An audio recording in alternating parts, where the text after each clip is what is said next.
Hello and welcome to the latest episode of the Low Budget Review Show. I am your host, Eric Smith, and today I am talking about The Possession of Natalie Glasgow by Hailey Piper. Don't know who the publisher is. Doesn't matter. Does anybody care? I don't know. I just like to share the publisher if I can. I think it might be self-published. But this is just a little tiny novella. I believe it's Hailey Piper's first novella, and it is about the possession of Natalie Glasgow. Natalie's an 11-year-old girl who is sick. She sleeps all day. Back of the book says she spends her days comatose, but at night she wakes up, she eats raw meat. She's not herself. She's possibly dangerous. She's scaring the hell out of her mother, who has called this woman, Margaret, who's a midwife, possibly a witch. Works for the church, seems to be, because when we meet her, she's conducting the experiments needed to see if Natalie is possessed by a demon. That's our setup. And so, this is a good book. I lost my train of thought. I apologize. So this is, it's well written. It's interesting. It's very quick. I read it in essentially a day. I was interrupted by things like sleep. But it's an interesting story. It's suspenseful. It's chilling. It's got some twists and turns, for lack of a better way to put it. As I said, we meet Heather, I believe is mom's name, and Margaret, and the sun has gone down. They are locked in Heather's bedroom. Margaret has this recording equipment, and they hear Natalie's door open, and these very heavy footsteps in the hallway. Not the footsteps of an 11-year-old. And then stuff happens. Of course, I'm not going to tell you everything that goes on, but Margaret does her thing, and then we get Heather takes her daughter to some doctors who have no idea what to do. So it's back to Margaret, and things happen.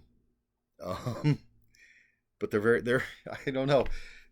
Always difficult for me when it's a very short book, and this is barely over 100 pages. But again, it's well written. The characters are interesting as much as we get to know them, and the backstory is parceled out like breadcrumbs, and then the truth of things, quite interesting. I thought a very interesting take. This isn't your grandpappy's possession story. But yeah, I enjoyed it quite a bit. Like I said, it's a very fast read, but it's suspenseful and well written.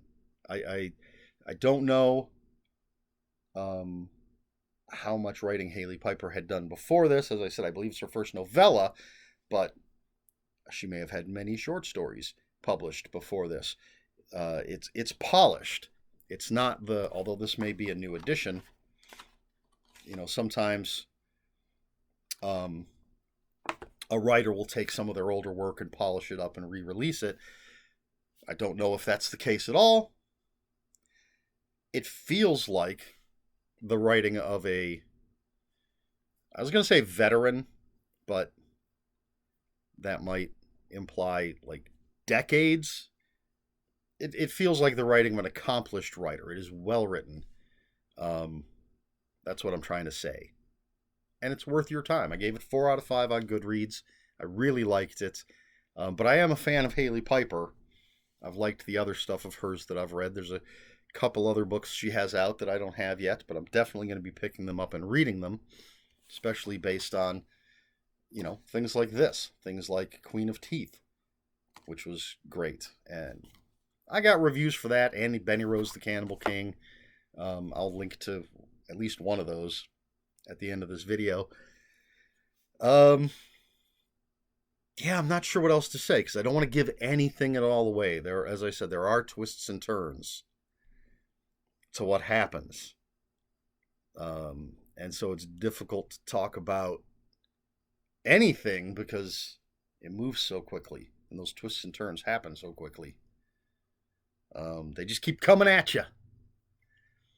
But yeah, good stuff. I guess this is going to be a short video because I'm obviously rambling.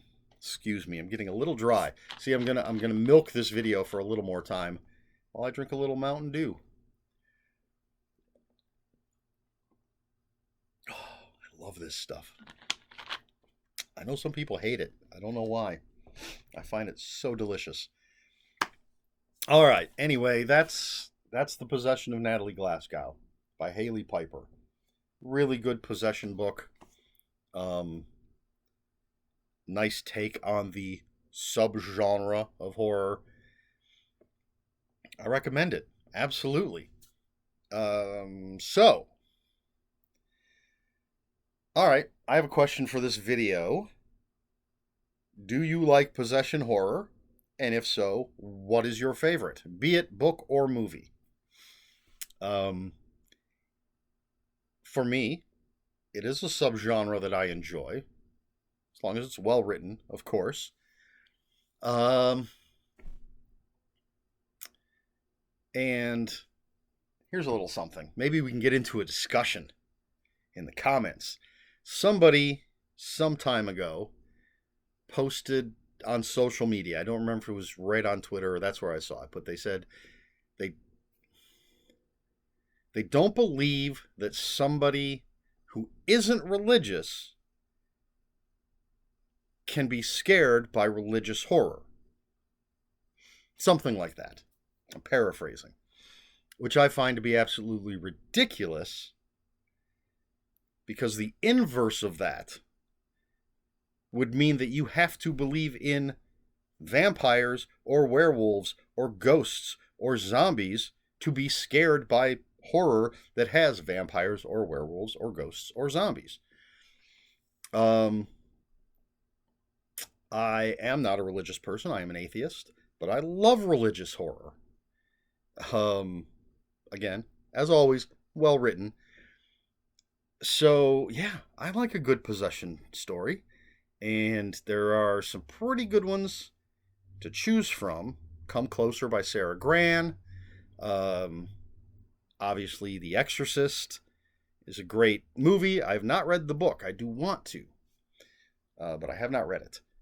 I wrote an article for a magazine on possession stuff, and I'm drawing a blank. But one of my favorites, and I'm going to point to something you can't see. I'm going to knock my lamp over, but I'm going to point over here because I have a poster version of the cover of Exorcist Falls by Jonathan Janz, which actually has it has Exorcist Road, the novella, followed by Exorcist Falls, the sequel novel.